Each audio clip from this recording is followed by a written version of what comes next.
Hello.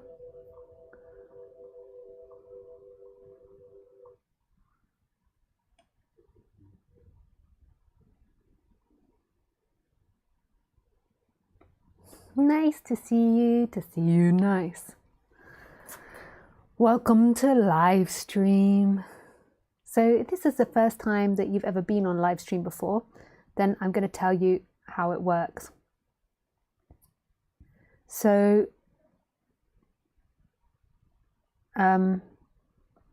you can call in through Skype, which is Lisa Cairns 12. It's Lisa Cairns 12. But if you could send me a message first and just say, please call me. And then when I get round to it, I will call you. Or you can write a message on Skype and ask me a question.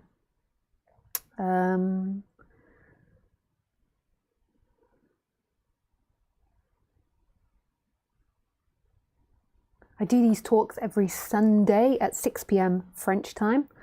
And we're just coming up to daylight saving change, and all continents change at different times. So I think Australia's already changed. I think Europe changes next, and then America changes after that. So just be conscious of that. It always is a muddle for everybody at this time of year, including myself. Yes.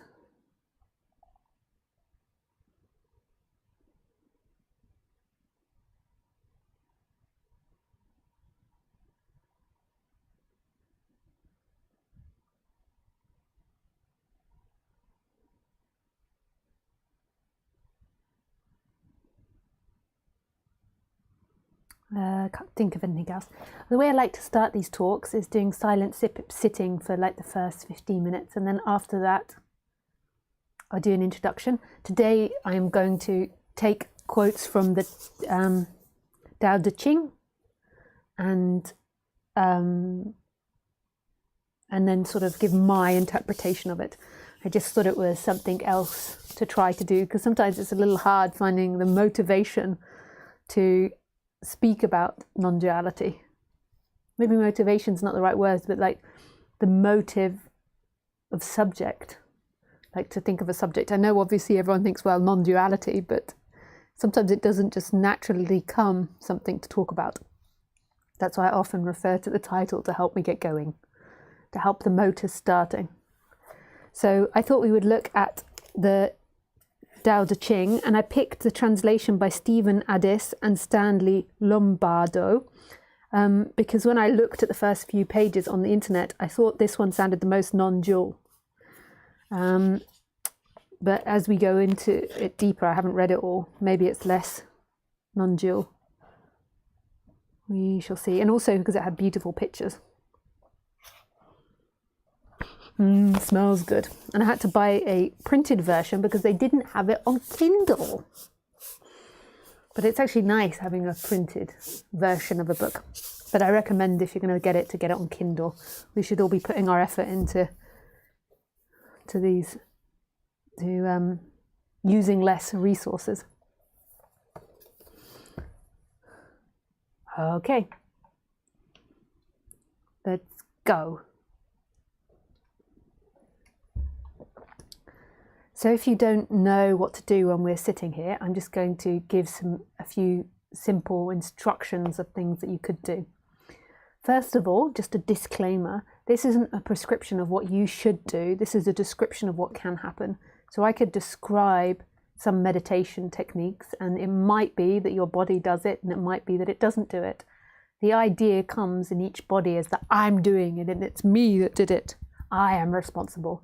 But this is a lie. There is only what's happening. And the story that you are the chooser is something that's happening in time. It's an add-on to the actual experience. So the first one is just sitting and doing nothing and letting your mind wander off into whatever it wants to wander off into. The next one is doing the mindfulness of breathing, which is counting your breaths up to number 10. So counting 10 breaths, and then once you get to number 10, starting again at 1. And you count the breath each time you inhale, you count it when the breath touches the tip of your nose, and exhale. 2 is the next one. 3 is the next one, up to 10, and then you begin again. And the thing that's interesting is sometimes you're at 962 and then you're like, oh damn, I forgot to go back to number 10, to number 0. I forgot to stop at 10. The other one that you can do is the movement of your attention into I am, or into consciousness, whatever one you want. So I am is the sense of being. That's what I mean by the I am. So you could say everything. And consciousness is the empty looking that's happening, which is also everything. They're kind of the same thing, 2 sides of the same coin. So it's kind of the sense of beings, the sense of presence, and then the empty looking of presence. So there are some techniques that could be used. You can just sit comfortably. I like to use my trousers. I just unzip my trousers to use them as a rest for my hands. Like you can slip your hands in there. Let's just make sure none of you can see my privates. Oh yeah, it's totally off camera. That's okay. My privates.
Okay, we shall begin. Just move the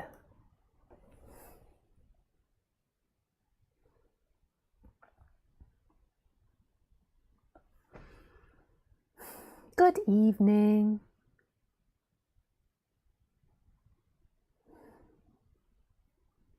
What is, oh yes, we're going to read bits from the Tao Te Ching. So if you're on Skype, you can type in a number of the verse that you want me to read out. I'm just going to start with number 1, and then you can type the verses that you want.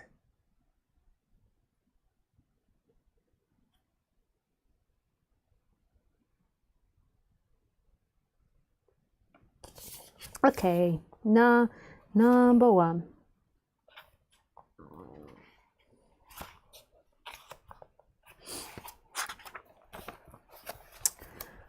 So I'll read it out to you.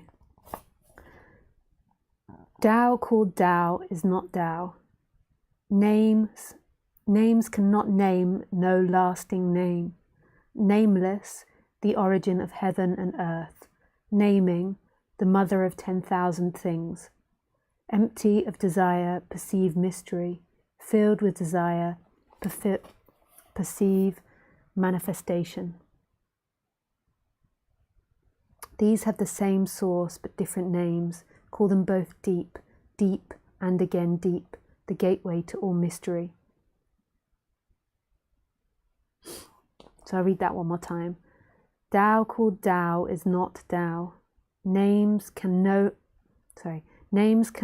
no lasting name. Nameless, the origin of heaven and earth. Naming, the mother of 10,000 things. Empty of desire, perceive mystery. Filled with desire, perceive manifestation. These have the same source but different names. Call them both deep, deep and again deep, the gateway to all mystery.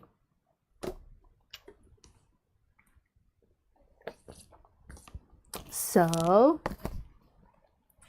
Tao called Tao is not Tao.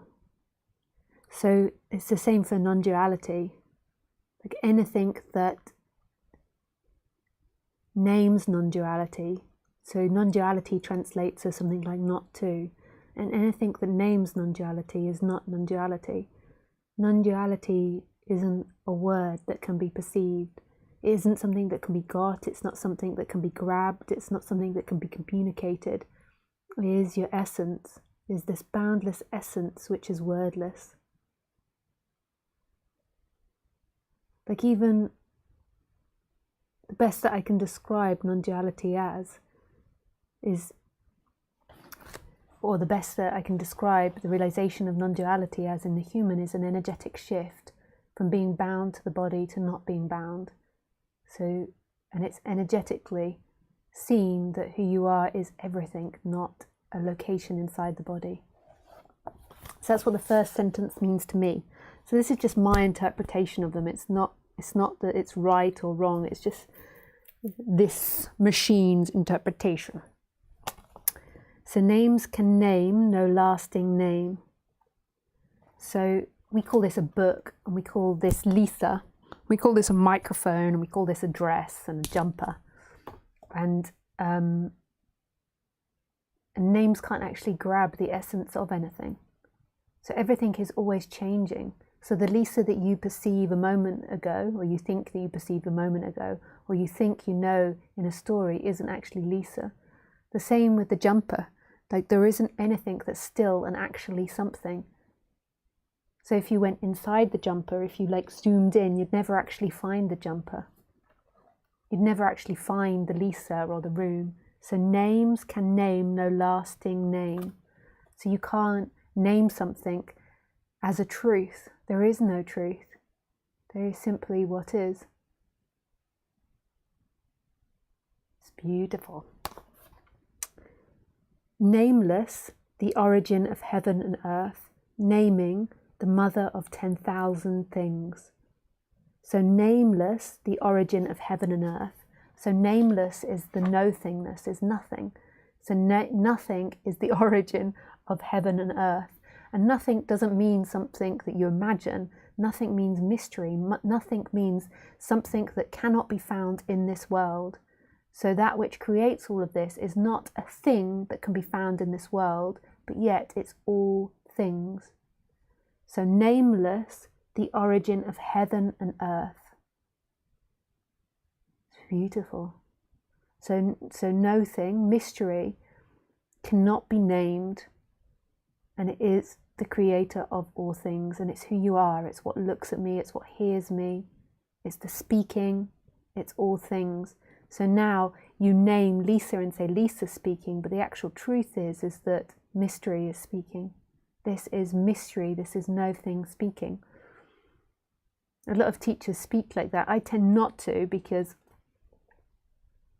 it feels slightly narcissistic to me. I'm not saying that they are narcissistic, like Ramesh Balsakar, one of my favorite teachers.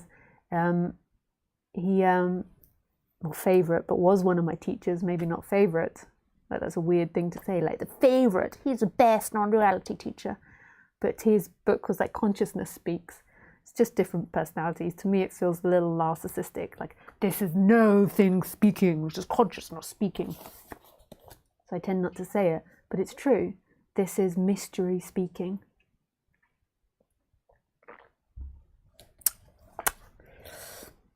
Naming the mother of 10,000 things. So as soon as you put names to things, as soon as we name things, they become things. So without naming, there is no things. And then we name it, and then suddenly there's computer, there's table, there's Lisa, there's hair.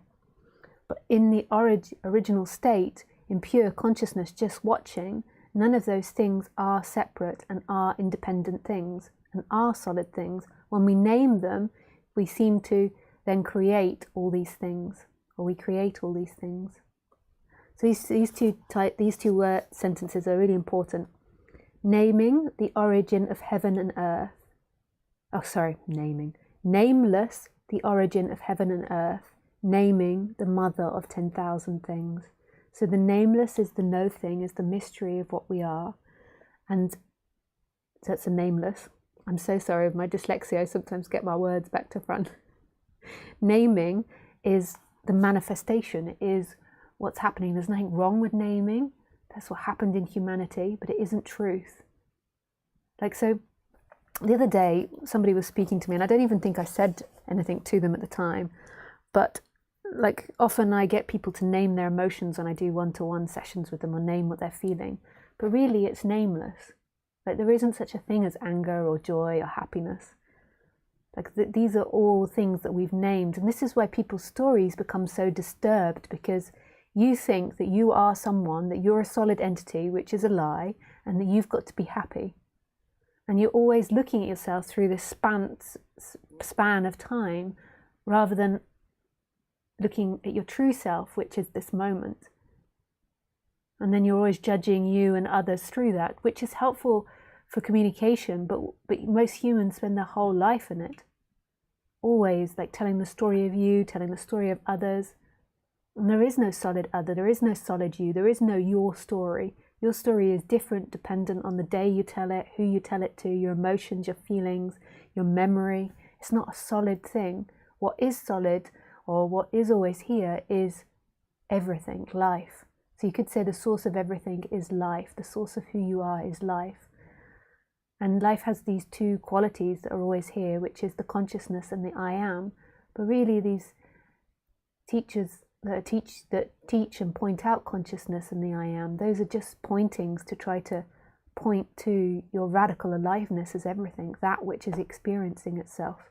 They're not actually things, consciousness and the I am. It's even beyond that. Empty of desire, perceive mystery. Filled with desire, perceive manifestation. So that's really beautiful again, and this is just my interpretation of it, and I'm always going to interpret it in a non-dual way. So, sorry, I have to hold the book up again because I've forgotten it. Empty of desire, perceive mystery. So to me, when in this sentence, I get the sense that maybe what is trying to be expressed, and you've got to remember this has gone through thousands of years and many, many translations. So, it's impossible to know Lao Tzu's original meaning. But empty of desire, perceive mystery. I get the sense that's talking about like when you totally disidentify with the human, when there is just who you are as everything and empty of desire, then there's total mystery. There's total mystery. And filled with desire, perceive manifestation. And I get the sense that means the body, like the body has desire. And I don't think desire in this context is bad. So in Buddhism, they wouldn't say desire is bad. What's bad is then craving, like the belief that desire will bring you fulfillment, whereas desire is just something happening. So filled with desire is the body. The body always has desire. It always wants to eat or to drink or to poop or to socialize or to have fun or to do things. So these are the two different realms in which we live in. We live in empty of desire, which is our pure essence and which most people have forgotten. And then filled with desire is the body. And filled with desire isn't a bad thing. Normally people are like, it's a bad thing because they're trying to disassociate back to the consciousness. But it's actually the craving that's the difficult thing, and then the attachment to the desire and attachment to the outcome. Okay. These have the same source but different names. Call them both deep, deep, and again deep, the gateway to all mystery. So, empty of desire, perceive mystery. Filled with desire, perceive manifestation. These have the same source but different names. Call them both deep, deep, and again deep. So they both have the same source, the person, the personality structure, and obviously the mystery, the consciousness, but both different names, what we name them, and call them both deep. So deep again, I presume what deep means is that like it's beyond the attachment to anything. So seeing these two different dynamics, the personality structure and the personal desires of the body, and seeing that you are no thing is a lot deeper than the identification with the person and who you believe yourself to be. So the desire on the bodily level is completely impersonal. And it's sort of that attachment to the desire has to fall away in order for the absolute to be seen, and in order for them to sort of come back together, even though they were always together. The gateway to all mystery. These have the same source but different names. Call them both deep, deep, and deep again. The gateway to all mystery. Wow. So in other words, the personality structure has to arise. So it has to be a human body in order to have the deep experience of the oneness. Isn't that beautiful? So the vessel has to appear in order for there to be this experience of non-duality. So wonderful. Okay, so who has a request? I can see one there. 73 from Thomas. Hi Lisa, hope to speak to you today. Please call me. 73, please. I'll try. Just call me again, Thomas, just so I see the little red blob by your name, and then I'll call you after I've finished. Oh, I don't know if there is a 73. Oh yes, there is. Oops. So just put it again now. Sorry, I'm on your name again, so the blob's gone. So just call me again. Thomas. Courage to dare kills. Courage not to dare saves. Courage to dare kills. Courage, so sorry, I just start again. I couldn't understand those words at first. Courage to dare kills. Courage not to dare saves. One brings profit, one brings harm. Heaven hates what it hates, who knows why? Even the sage finds it difficult. Heaven's Tao does not contend, but prevails, does not speak, but responds. It's not summoned, but arrives. It's utterly still, but plans all action. Heaven's net is wide, wide, loose, but nothing slips through.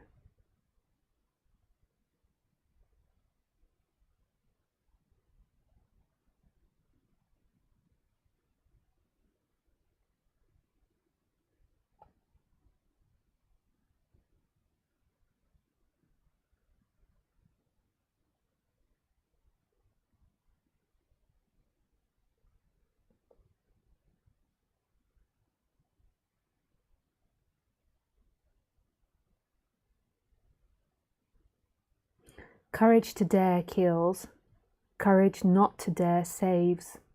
One brings profit, one brings harm. Heaven hates what it hates, who knows why? Even the sage finds it difficult.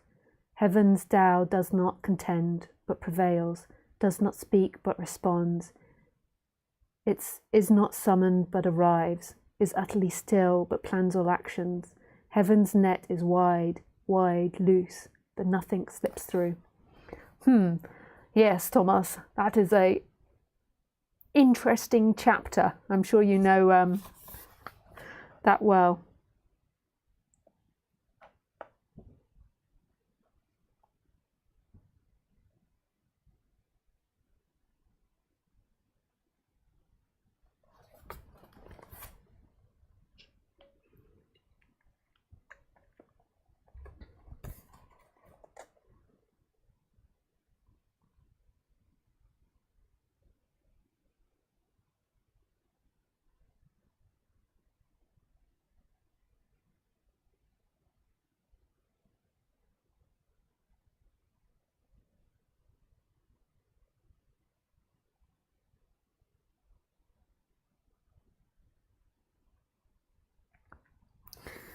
So this is my interpretation, and I'm going to go for the non-dual interpretation. I could go for more a human interpretation, but I'm going to fit it in with non-duality. So courage to dare kills, courage not to dare saves. One brings profit, one brings harm. Heaven hates what it hates, who knows why? Even the sage finds it difficult. So I don't know if you've ever heard the story from the Bhagavad Gita. Now, I can't remember names because I am dyslexic, which means if you're dyslexic, you struggle to remember names in words.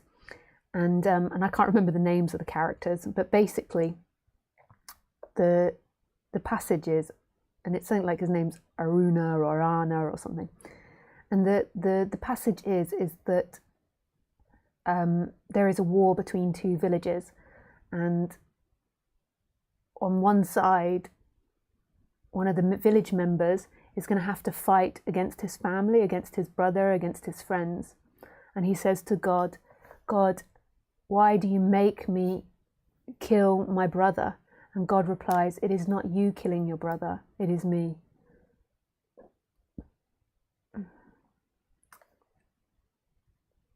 That is so freaking hardcore, that story, when you really hear it. And to me, what that passage is saying is about surrender to God, like the courage it takes to surrender to God. I'm not saying that killing is right or that war is right or all these things on the human level. We're talking beyond the human level. I'm saying the courage to surrender to God's will takes courage. So to allow God to use this body as an instrument, so it's not your personal will. It's not based on your society's goods or bads or rights or wrong. It's allowing God's will to speak through you, no matter what that is. And that is really absolute surrender. It's like giving your life over. It's giving it back to the source.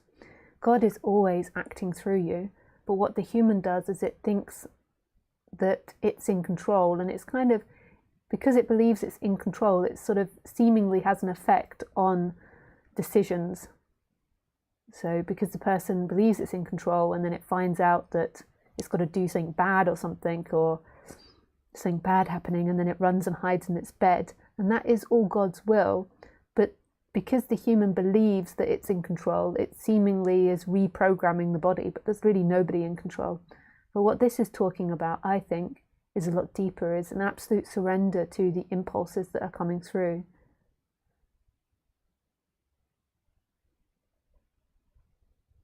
Like really letting life speak through you. Roger Castillo, who was my teacher as well, he used to say, in every given moment, do exactly what you feel like doing, knowing that there's nobody doing anything. And he got that from Ramesh Balsekar. So they were obviously both my teachers. Ramesh passed me over to Roger, I was, if you know Roger, I was like Roger's first student. Dun dun dun, claim to fame. Like and his only student at the time. And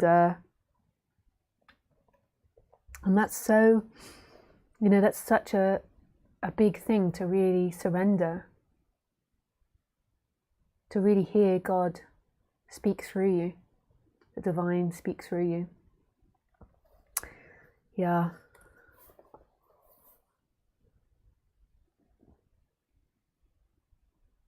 And that's something that's still evolving in this process. I can't say that I'm always like following through on the will of the divine through this body. Like there's old habits or conditions at least that come up and like, no, and then they dissolve down, especially where the mother is concerned.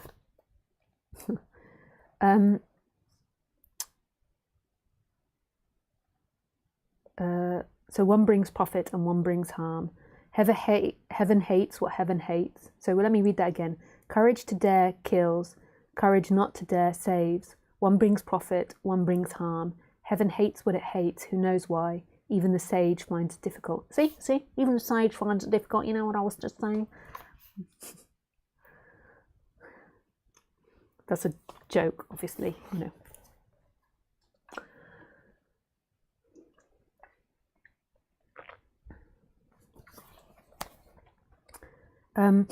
Heaven's Tao does not contend, but prevails, does not speak, but responds, is not summoned, but arrives, is utterly still, but plans all actions. So again, this goes down to non-doership. It's like absolute surrender to heaven's Tao does not contend, but prevails, does not speak, but responds, is not summoned, but arrives, is utterly still, but plans all action. So again, that's another statement about talking about God's will flowing through you. Like all there is God's will flowing through you, and totally listening to that. So it does not speak, but responds. So it's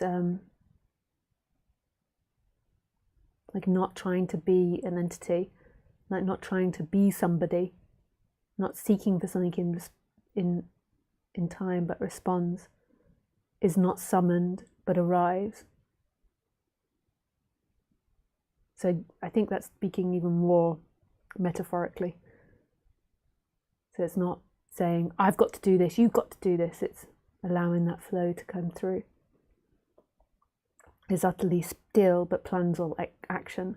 So this is even deeper. So non-duality, like who you truly are, is absolute stillness. It's beyond stillness that you know, it's nothing. You could say also consciousness is still. Like everything is appearing and moving in consciousness. And that consciousness, that stillness is what creates everything. It's really beautiful. Heaven's net is wide, loose, but nothing slips through.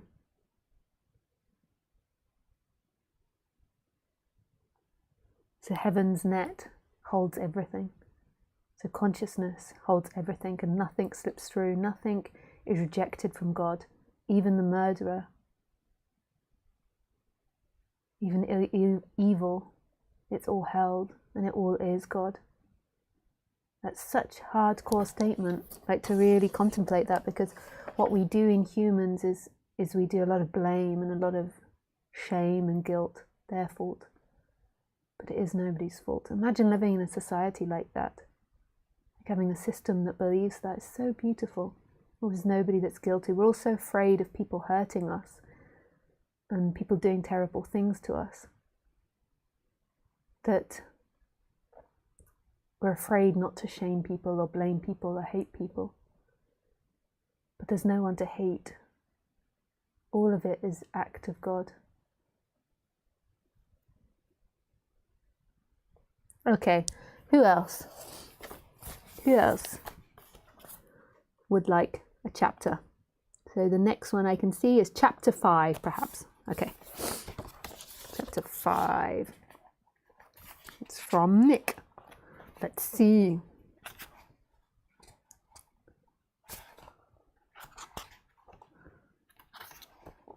Chapter 5. Not kind. And that's what it looks like. I don't know if you can see that, the picture that goes with not kind.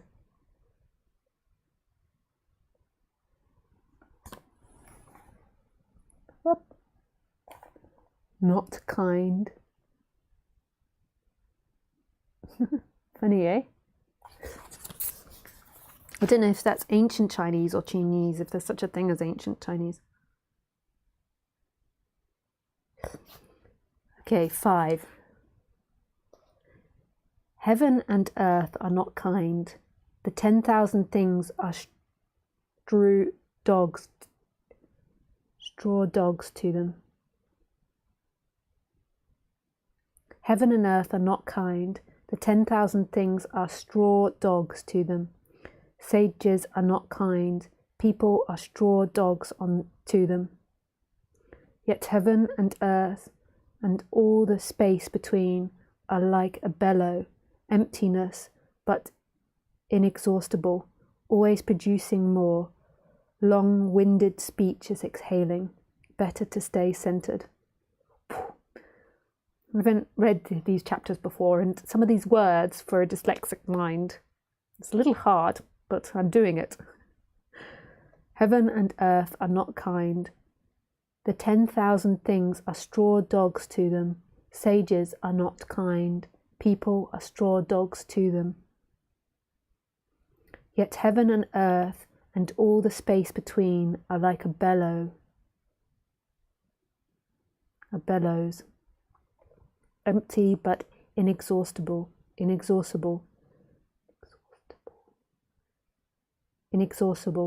always producing more. Long-winded speech is exhausting. Better to stay centered. That's sweet. It's bellows. Does that definitely say straw? That does. S-T-R-A-W. Straw. Straw dogs? Okay, I've got to be inventive of what that means. The straw dogs. Stray. A. Oh, does that say? No, stray is a Y at the end. Straw.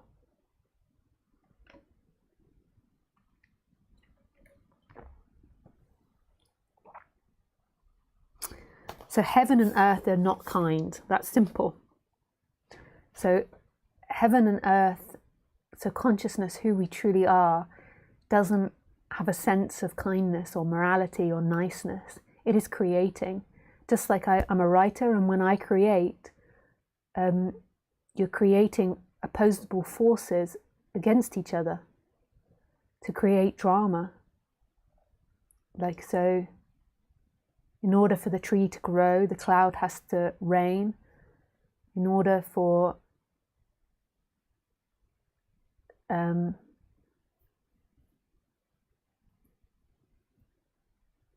that rain might create floods and kill lots of animals.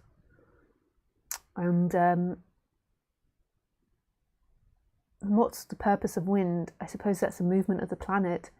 So wind has to be created because the movement of the planet and all the gases, I don't know why it is, but for whatever reason, like wind can be really helpful. It can blow pollen, it can blow leaves, so create different fertilizers. The birds can use it, but it also can be really destructive as well. The same with humans. Like we have a really beautiful side as humans, like lots of empathy and intelligence and compassion. And then we also have lack of empathy, lack of compassion and self-centeredness. It's the same with everything. My friend last summer had a bird that was injured. It was like a baby bird that was injured, and she was looking after it, and she had it in a cage outside, and a big bird came down and put its beak through the cage and ate it. Like heaven and earth isn't kind. Like what do we think that we're doing to mostly animals on this planet as humans? Not wild animals, but animals that we keep.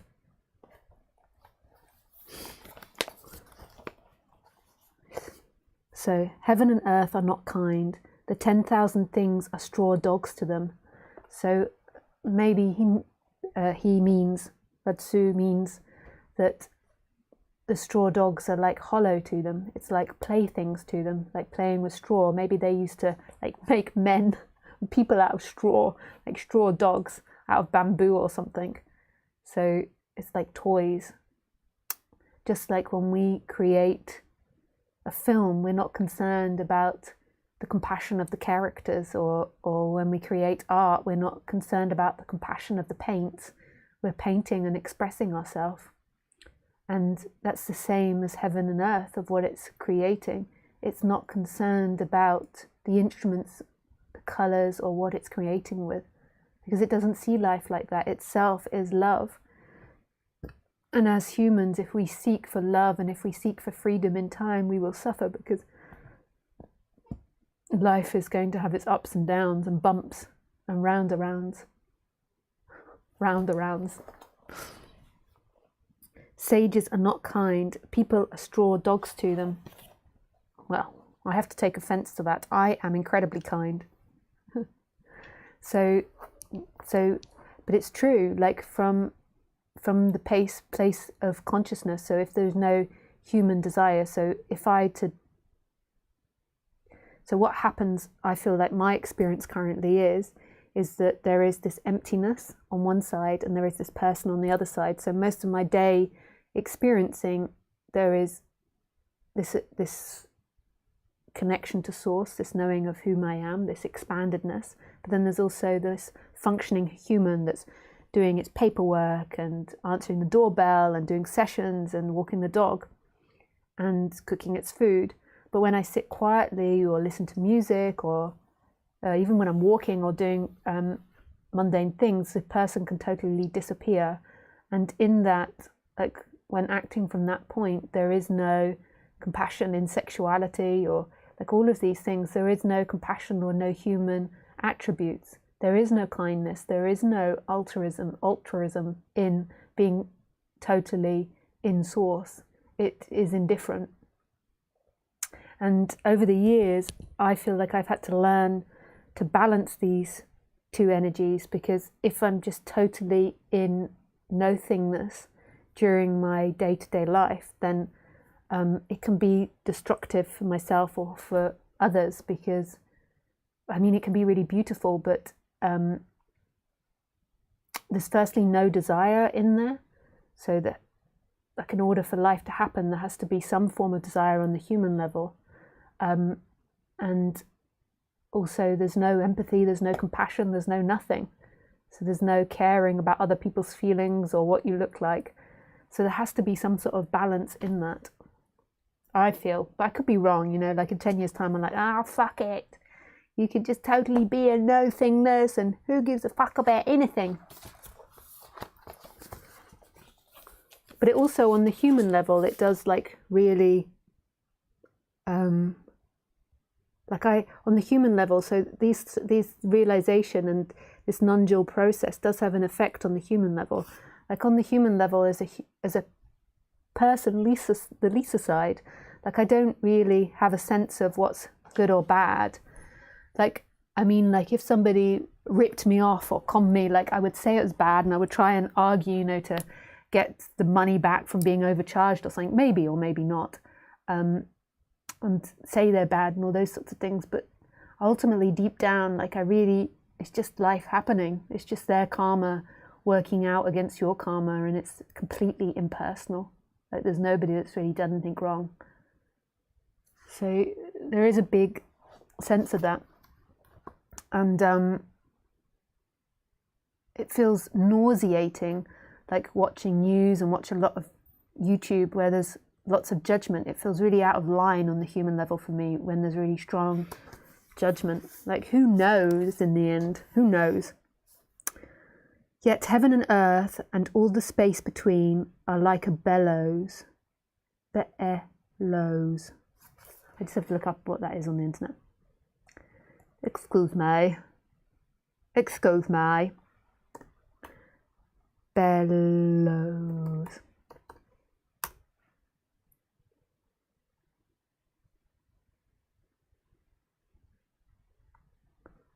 A bellow or pair of bellows is a device constructed to furnish a strong blast of air. The simple type consists of a flexible bag comprising a pair of rigid boards with hinges joined by flexible leather sides. Let's look at an image. Oh, there's some form of joint that allows air through. Bellows exhaust. Okay. Oh yeah, and those. Okay. Okay, so you know, like it can also be a vintage antique. So it can also be that thing that pumps the fire. It can be anything that lets air through, I think. Bellows. I did not know that. Yet heaven and earth and all the space between are like a bellows, empty but inexhaustible. Inexhaustible. I can't say that word. Sorry, this is are like bellows, empty and inexhaustible. Sorry. Always producing more. Long-winded speech is exhausting. Better to stay centered. Yet heaven and earth and all the space between are like a bellows, empty but inexhaustible. Always producing more.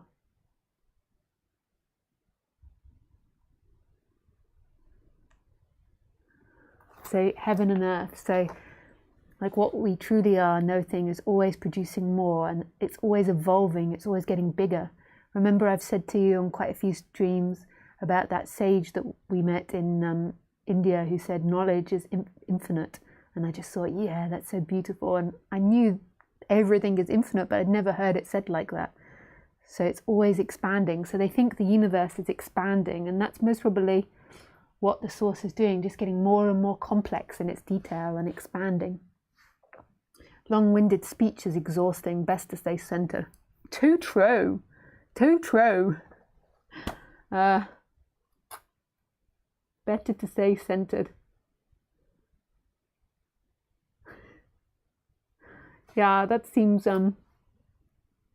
slightly, let's see if I can be flexible in my imagination as to how that's long-winded. So he's talking about wind. Speech is exhausting. Better to stay centered.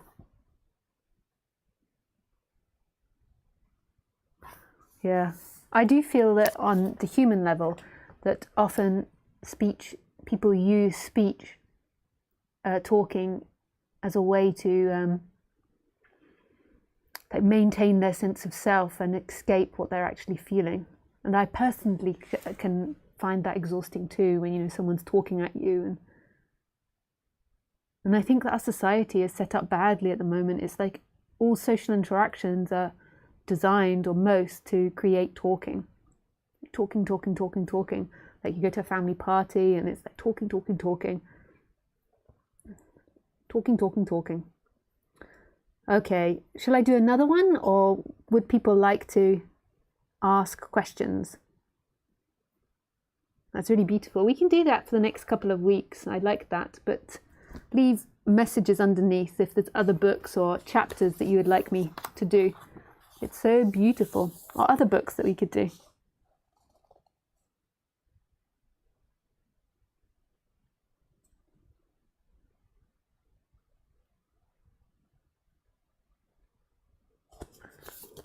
Okay, so let's see what people's questions are.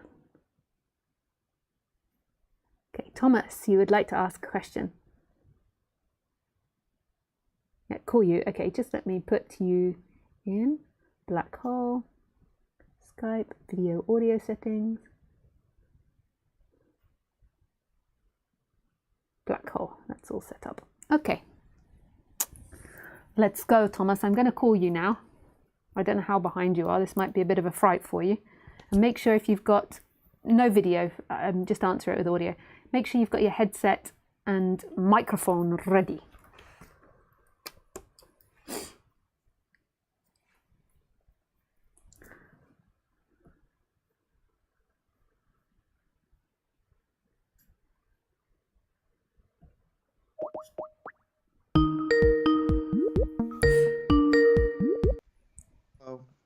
Hey, Thomas. Yeah, thank you for taking my question. With pleasure. How can I be of help to you today? Um, yeah, it's like I feel like I have this intuitive sense of non-duality, but it's Yeah, not realized in my like six senses, if you know what I mean. It's kind of just like in my heart, yeah. and I don't know how to extend it out into like all of my senses. Do you have any like ideas or thoughts?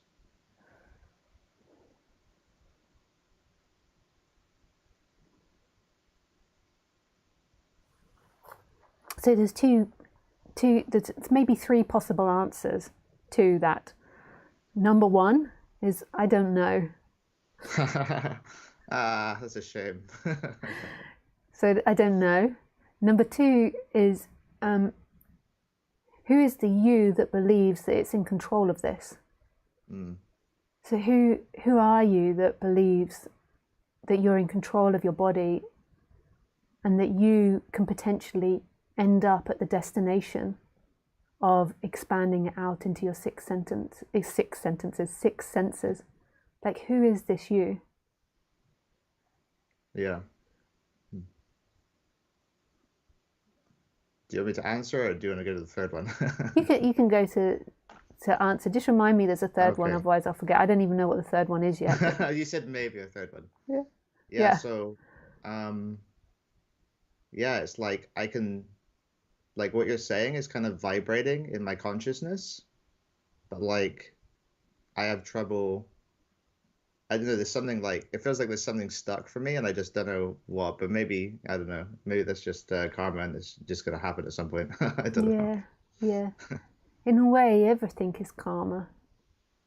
Like, Mm, if we take that word to actually have validity, but if we believe in that word for a moment, to believe in the sentences that we're saying, everything is karma. Like, everything is a movement of everything that's come from the past, and everything in another way is spontaneously arising from nothing right now.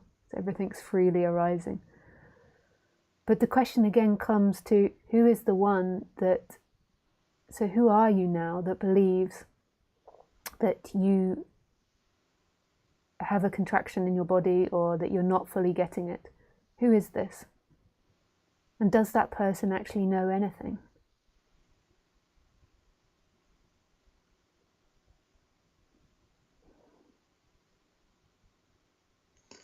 wow, yeah. Um, I don't have an answer for that. Yeah, thank you so much. And thanks for reading the Tao Te Ching Oh, yeah. thing as well. That was actually really powerful for my personal life. I've been going through a lot, so thanks. Oh, it's a pleasure. Yeah, nice to Yeah, speak with you, Thomas. Thanks for calling in. yeah, nice to speak with you too. Yeah, and so I just want to say that like what you're doing really benefits all sentient beings, so that's great. Thanks so much. Oh, nice. Okay, Pleasure. bye. Thanks. Bye. Bye. I just remembered as he was going that I said there was a third one, but now I can't even remember. It's gone. Hey, Kim. Hi, Lisa. I have practiced mindfulness for years. The goal has been to stop thinking completely. Now I believe that there is something wrong about that. Does thinking also have its place? Could you comment on that? Hey, Kim, thanks for your question. Who taught you mindfulness?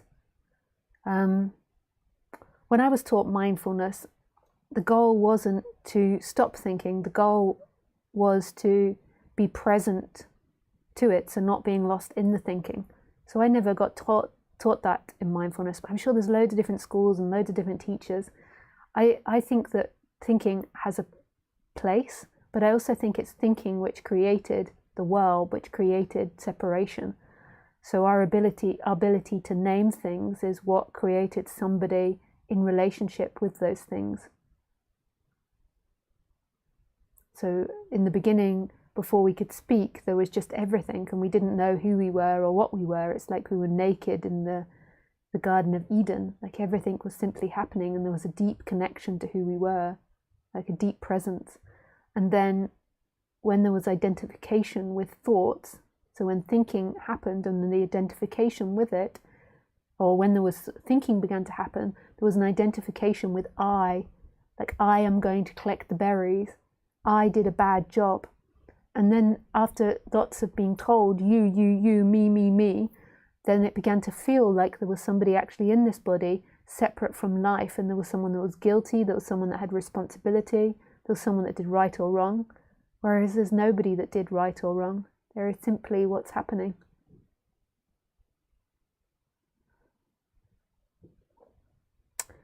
I think that mindfulness is very beneficial on the human level. Like, so when we're younger, like when I was younger, I was just totally lost in thoughts that I didn't even know I was thinking. So when I was angry at someone, I just thought that it was fact. I can't even remember that, but like I remember people reminding me of that happening. Like I just was totally identified. So if I thought something was bad, I believed with all my being that it was bad. I didn't think, oh, I'm thinking it's bad, it's my projection. I really believed it was bad. So I think mindfulness of thinking is a really great practice to teach humans, and I would love it if they taught it in schools and like taught it to everybody. But I don't think it's going to lead you to non-duality, because there's somebody that's practicing mindfulness. What it will most likely do is calm the person down and make the person more balanced and stable, and then there will be an openness to non-duality. Like, so when you're not seeking so much in time, when you're not suffering so much, there is the possibility to speak about something that's beyond that. When you're deeply suffering, there has to be an addressing of that deep suffering. Because how, like, so if you imagine somebody like deeply in agony because their partner killed themselves, like you can't go in there and start saying nothing exists, nothing's real. I mean, maybe you could, but most of the time you have to deal with that. So mindfulness is a great way of settling down, and it's what I did for 5 years, practicing mindfulness and the Metabhavana and Vipassana Buddhism. So I practiced Buddhism that taught mindfulness and metta, and then I practiced with another group that taught Vipassana meditation, which is like body meditation. And this brought me back down to my body, to feeling, to emotions, to realizing that the body is way more than what we think it is. Like I remember in this Vipassana experience, having this experience that I was in agony and that my legs were breaking, and you had to like not move until the end of the session. I was sitting there and I felt like I was sweating in agony. And then when the bell got up and I moved my legs were fine. They weren't in pain at all. It was all in my mind and my imagination. And I was just like blown away by that. I remember another time I fell asleep in meditation, sitting up, and I dreamt a whole film in like 2 seconds, like a whole film of someone's life in 2 seconds. And then another one was having experiences that my head was on backwards, that my head was touching the ceiling, that my hands were on backwards, like all these experiences where I thought that things were a certain way. And as you begin to challenge your mind and challenge thinking, you begin to realize things are only appearing that way because we believe it. There's so much more to life than what we believe as humans and as humanity. Nice. Thank you for your question, Kim. Hi, champion, I am. Read more. Read more. Yeah, I might do in a minute. I just answered these questions. There's lots of questions now. Hi, Lisa, chapter 5.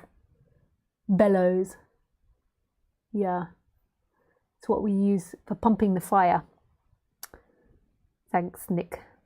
Dear Lisa, thank you so much for explaining non-duality over and over. It's wonderful to listen to you. It helps a lot on getting another view of aliveness. I don't have this book. Do you have a favorite chapter? I've never actually read this one. This is newly bought, the Tao Te Ching. When I was younger, when I read it, I can't remember the translation I had of it. I bought this because I do a session with someone where I work through it.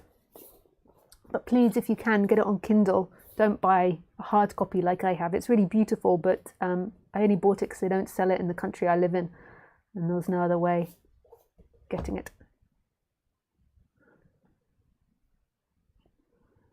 Vivian. Hi, Vivian. Hi, Lisa. The verse that says, for those who practice not doing, everything will fall into place. I don't know what verse that is. Carlos. Now that bringing up desire, can you talk about verse 38 and 39? Okay, Carlos. 38 and 39.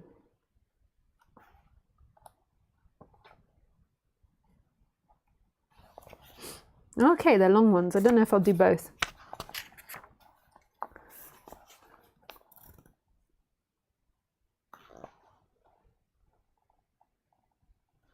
Hai te, no te. That's what te is. Lo te doesn't lack te. That's what te is not. Those highest in te take no action and don't need to act. Those lowest in te take action and need to act. Those highest in benevolence take action but don't need to act.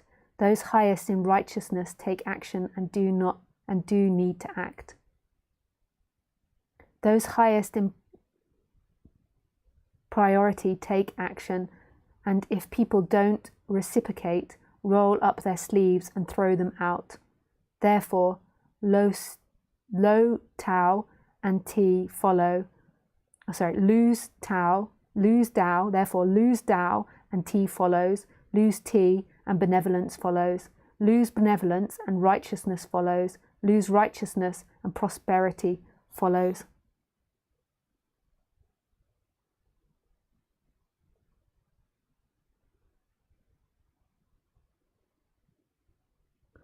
Prosperity dilutes loyalty and sincerity. Confusion begins. For knowledge glorifies the Tao, stupidity sets in. And so the ideal person dwells in substance, not dilution.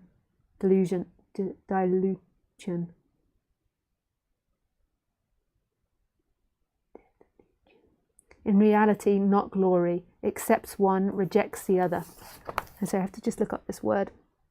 So I've never read this before. So when I'm doing the breakdown for you, I haven't read it since I was in my 20s, I don't think. Every so often there's a quote from it that I read on the internet. So you just have to, because of my dyslexia, I can't always read the words. Dilution is the process of decreasing the concentration of a solution in a solution. Dilution. Oh, that's how you spell dilute. Okay. Dilution. Okay. Woo, whoa! Who was it that suggested these chapters? Carlos. Let me take a sip of my drink before I get started on this. So this is first hand interpretation. So let's see. Hai te, no te. That's what te is. Lo te doesn't lack te. What te is not. Tao Te Ching. Hai te, no te. That's what te is. Lo te doesn't lack te. That's what te is not.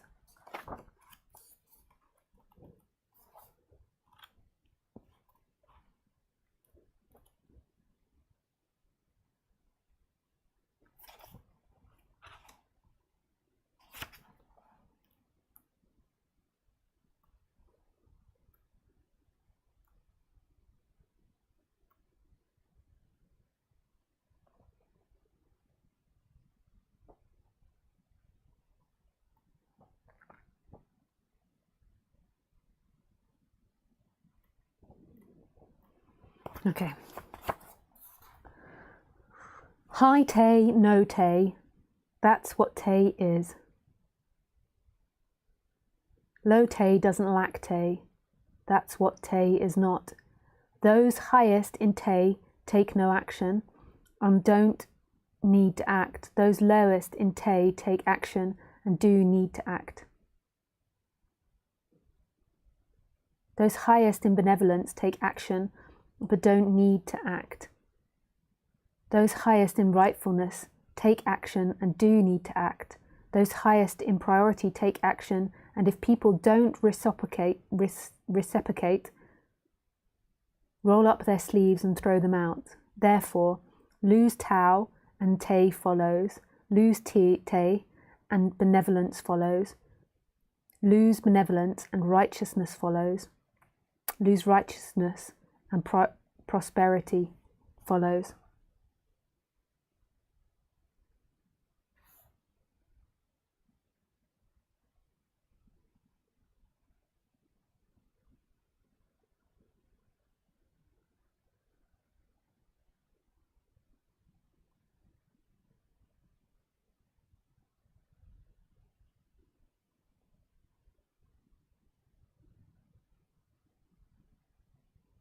Does let me look up the true meaning of benevolence again?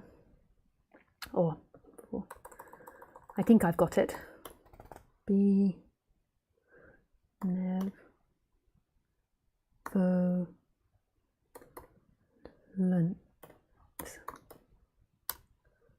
Benevolence.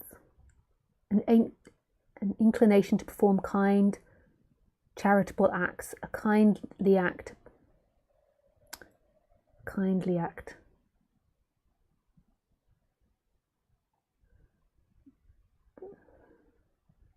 An act of kindness, a generous gift, a compulsory contribution or tax levied by certain English kings with no other authority than the claim of prerogative. Okay, forget that one. An act of kindness in a generous gift. Okay.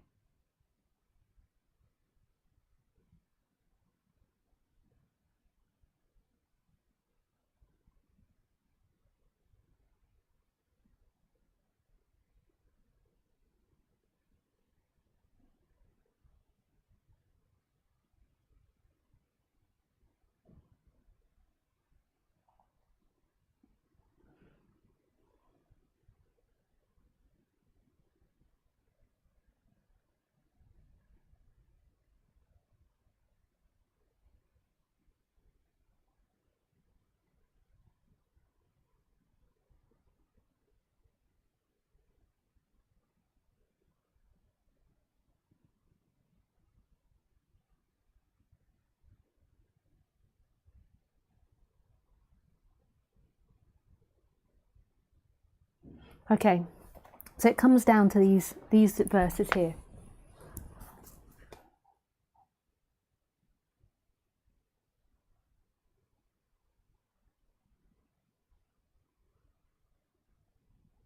So when you lose the Tao, so when you lose sense of who you are, then Te follows.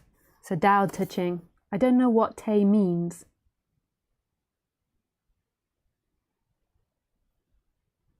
Let's see if we've got a translation.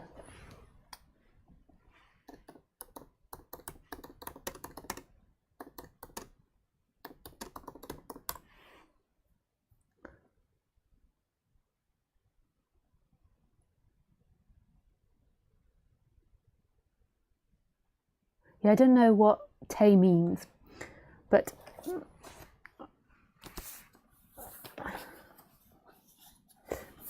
basically what this chapter means, I think, from my translation, is that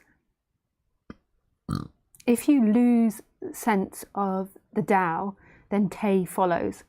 And I think Te must have something to do with action or the spirit of action. And so those highest in Te take no action and don't need to act. Those lowest in Te take action and do need to act. Those highest in benevolence take action but don't need to act. Those highest in righteousness take action and do need to act. Those highest in prosperity take action, and if people don't reciprocate, roll up their sleeves and throw them out. So it's like an order of, like, so when you begin to lose your connection to source, it's like an order. This is what I think it's being said. So the first thing, so kindness sets in. Then the next thing is righteousness sets in. So this is after you begin to lose your connection with the Tao. And then after that, prosperity kicks in. So the third one is prosperity. So prosperity is like the thirdest from the source. So therefore, so then in this sentence it says lose Tao, and Te follows. Lose tea and benevolence follows. Lose benevolence, so benevolence is better than righteousness, and righteousness follows. Lose righteousness and prosperity follows. So this is all in the human world. So prosperity dilutes loyalty and sincerity. And we all know that. Like when you have lots of things, then when you own lots of things, then loyalty and sincerity begin to be lost. Confusion begins. So you begin to get into confusion. For knowledge glorifies the Tao, stupidity sets in. So it's like a ladder, I think, that they're talking about, of what you descend through. So you could also say a ladder upwards as well. So kindness is closer to the Tao, you could say. Righteousness is further away, and then prosperity is the bottom. And so the idle person dwells in substance, not delusion, in reality, not glory, accepts one, rejects the other.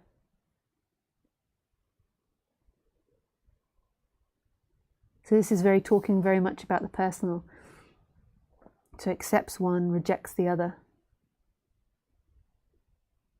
Not delusion. So dwells in substance, not delusion.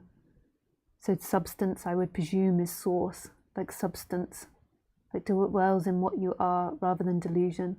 In reality, not glory. So not becoming something, not being something, not glorifying yourself. Accepts one, rejects the other. So accepts substance, accepts reality, accepts what's actually happening, and rejects the other. That's beautiful. So that's very much talking about the human plane.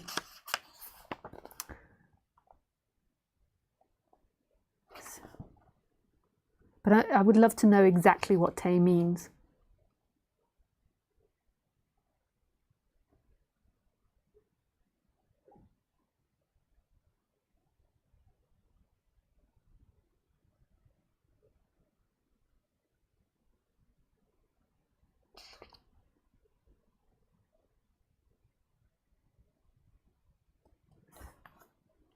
Yeah, I'll just do one of yours that you asked for. But this is just my interpretation. It doesn't mean it's right. And that's the first time I've read it. I had no contemplation. It's just spontaneously coming out. And that's quite an intense chapter. Oh, somebody knows.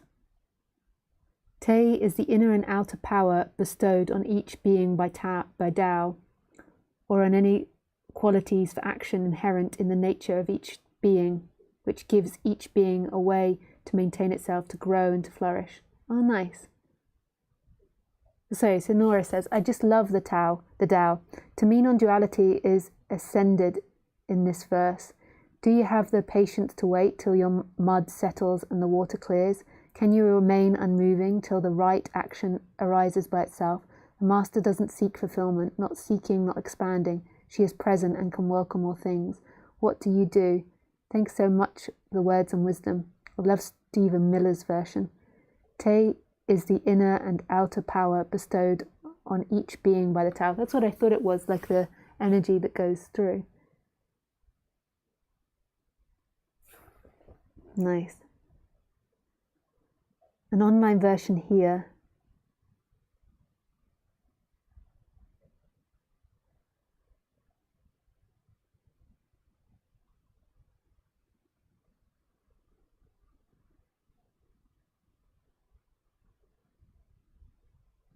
Wow, so this is the same chapter, but listen to the translation difference.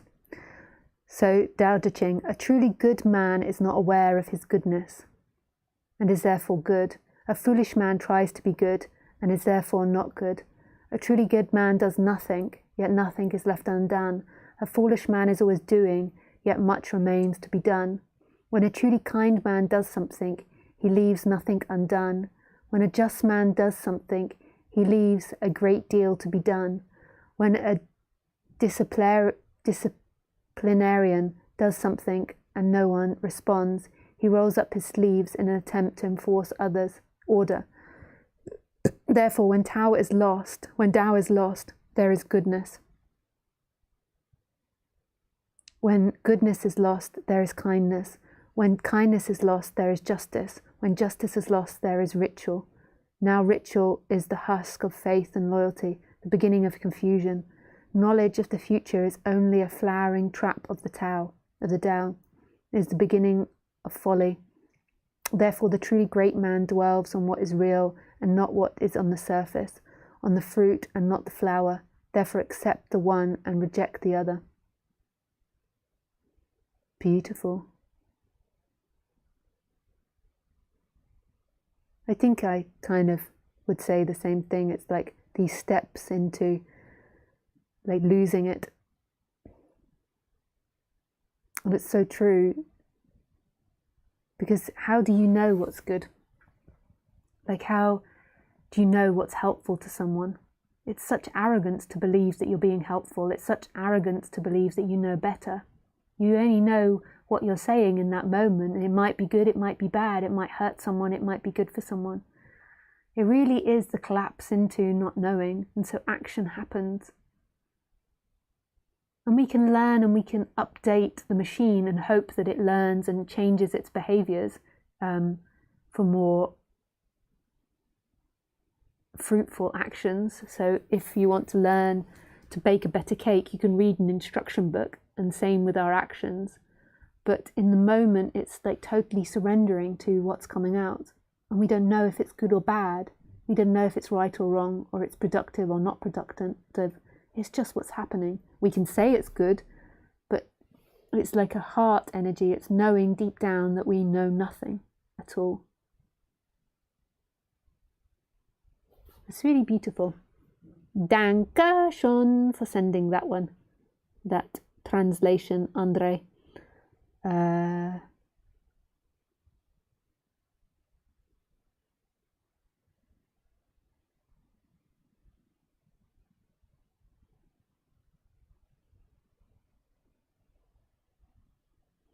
Hi Lisa, can you talk in general about what you think the Tao is? Talk about the way and let the book go. Dennis of Kentucky. And let the book go. I think that the Tao is an attempt to express non-duality and what non-duality looks like in a person, and then what non-duality is beyond the human level. So that's what I think it is. But I think that it's difficult to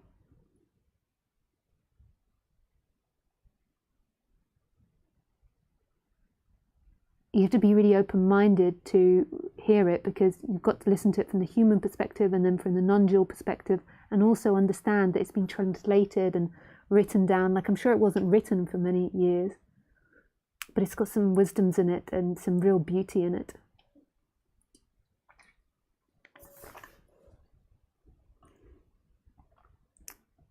Hi, Ru Antonio. By the way, my name is Ru Antonio. Ru as in who. Who Antonio. Antio. Antio. Who Antio. Who Antio? Who Antio, maybe. I'm sorry if I get it wrong. Hi Lola, nameless, the origin of heaven and earth. Hi Thomas. Hi Lisa. Could you explain why deep sleep is true wakefulness and the waking state actually true sleeping? Thanks. So I don't think that's something that I've said before. I think that you've heard that from another teacher and then you're presenting it to me. And you've got to understand that everybody has their particular way of speaking, and so it doesn't necessarily translate to me as what they mean when they say that. So we always think of things as facts, like we think of what we read or what we hear as facts. Like we're particularly susceptible to gossip as humans. We hear gossip about someone and we think that's fact, that's the way it is, rather than it being somebody's interpretation of events, which could be completely different from another person's interpretation of events. And you can see from the translations of the books and all the different teachers on non-duality, there isn't a way in which non-duality is. What I suspect that they're trying to say in that is that in deep sleep, nothing is happening. So it's absolute mystery. There's no consciousness. There's no anything happening in deep sleep. And that is your true state, is nothing, nothing, nothing, nothing. There's not even consciousness. Some people might say there is consciousness, but the consciousness is conscious of nothing. So that again is nothing happening. So in a way, because there's nothing to be consciousness of, consciousness disappears. But I would also go on to say that nothingness, so non-existence, doesn't exist. So there's always non-existence and existence happening at the same time. So non-existence, existence is life, is what's happening. So when you're in deep sleep, there is non-existence. But that never exists, like you never experience non-existence. So therefore, even if there's a state of non-existence for billions and billions of years, which can't happen because there's no time happening in non-existence, there will be existence again, and that's all that will ever be experienced. So we can only know non-existence and existence together, like as one thing, like the yin and yang sign, like slotted together, the white and the black.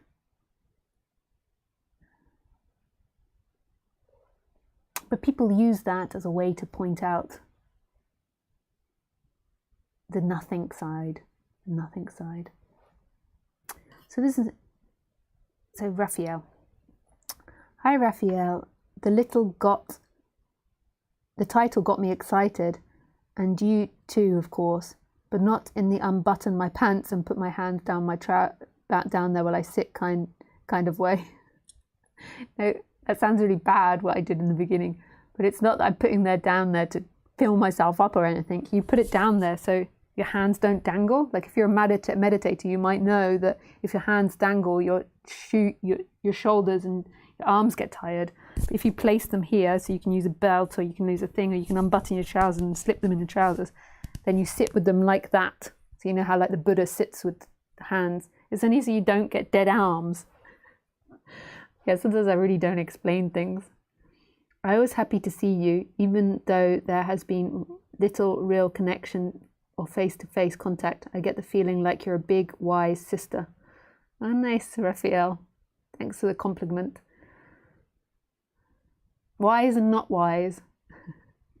We don't know. Could be that I'm very unwise. It could be that I'm wise. But thank you for the compliment. Hi, Lisa. Chapter 5, perhaps? Bellows. The very last chapter is really beautiful. Okay, I think that this one is not such a good non-duality translation, like when I read the other one. So maybe I get another translation for another time that we do it. Okay, 81. Sincere words are not pretty. Pretty words are not sincere. Good people do not quarrel. Quarrelsome people are not good. The wise are not learned. The learned are not wise. The sage is not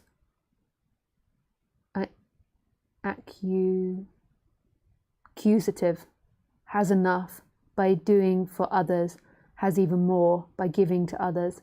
Heaven's Tao benefits and does not harm. The sage Tao acts and does not contend. Let me just look at the translation again of this other one.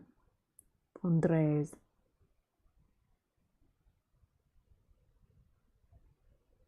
So let me just go to 81. So let's see what theirs is.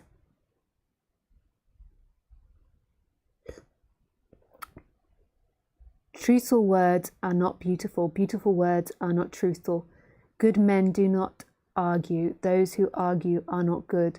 Those who know are not learned. The learned do not know. The sage never tries to store things up. The more he does for others, the more he has. The more he gives to others, the greater his abundance. The Tao of heaven is pointed but does not harm. The Tao of the sage is work without effort.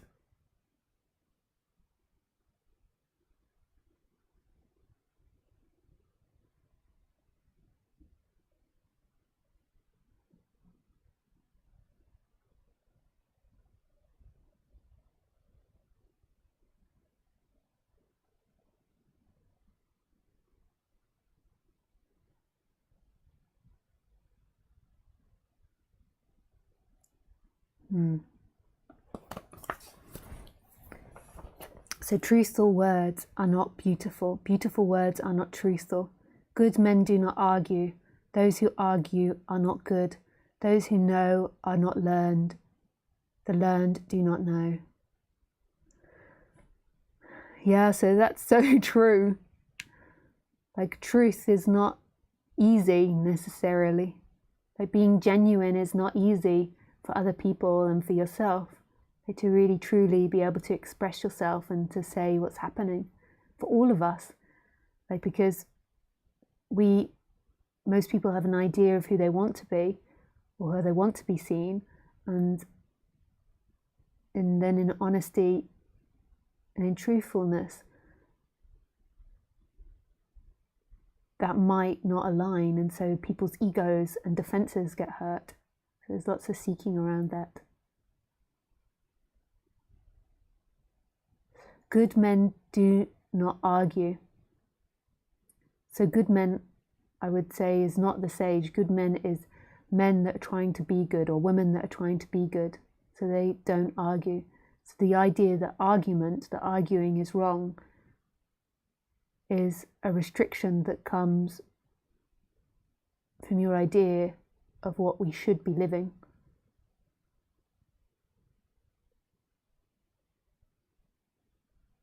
So it's like a judgment that you have of what you want your life to be. So a lot of people argue with me about this and be like, no, if you're enlightened, you wouldn't argue. But that's an idea of what you want it to be. We don't know what enlightenment looks like. We don't know what freedom looks like. We just know this moment. That's what we know. That's what is. Those who argue are not good.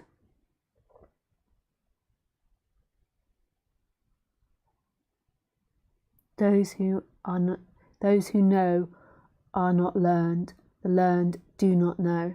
So again, it's saying, so good men do not argue. Those who argue are not good.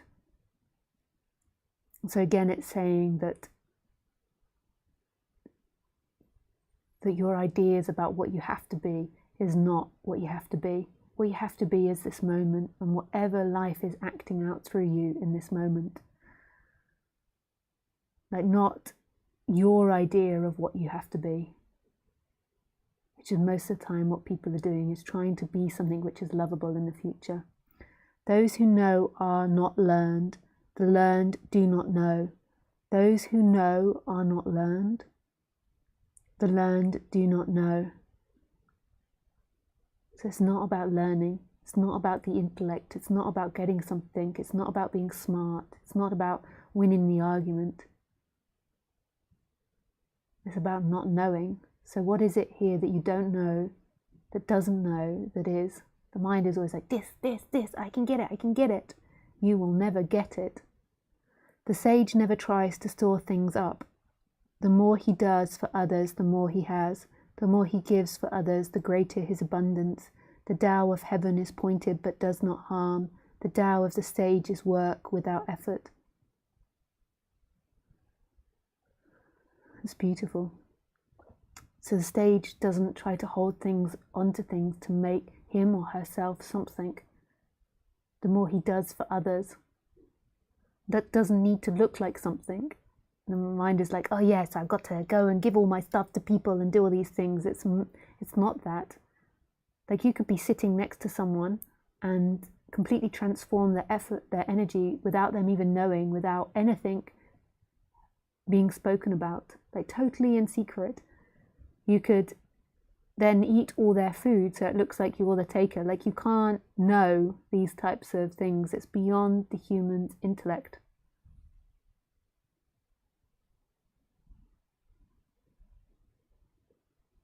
You could then be really abusive and angry from their energy, which is coming out of you.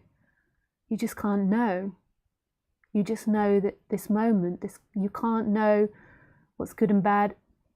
Like, the victim and the abuser are one thing. Like, in relationships, you're always picking up the other person's energy, and they're picking up your energy, and you're acting out the karma of families. You just can't know who's the goodie and the baddie. It's all arrogance to believe that you know, that you understand.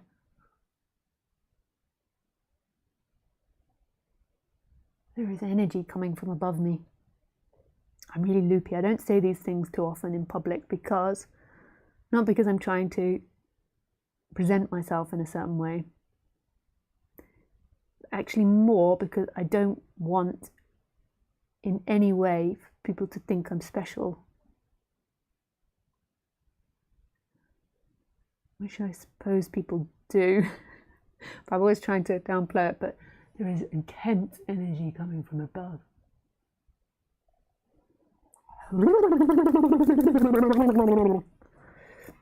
The sage never tries to soar things up. The more he does for others, the more he has. The more he gives to others, the greater his abundance. The Tao of heaven is pointed but does no harm. The Tao of the sage is work without effort.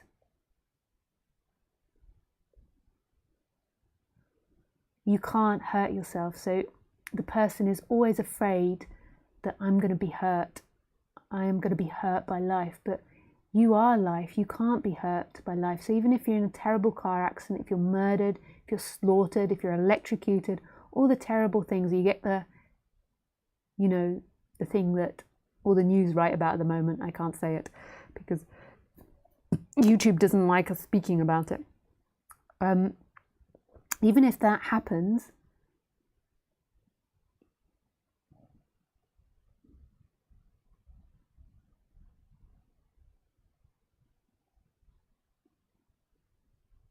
the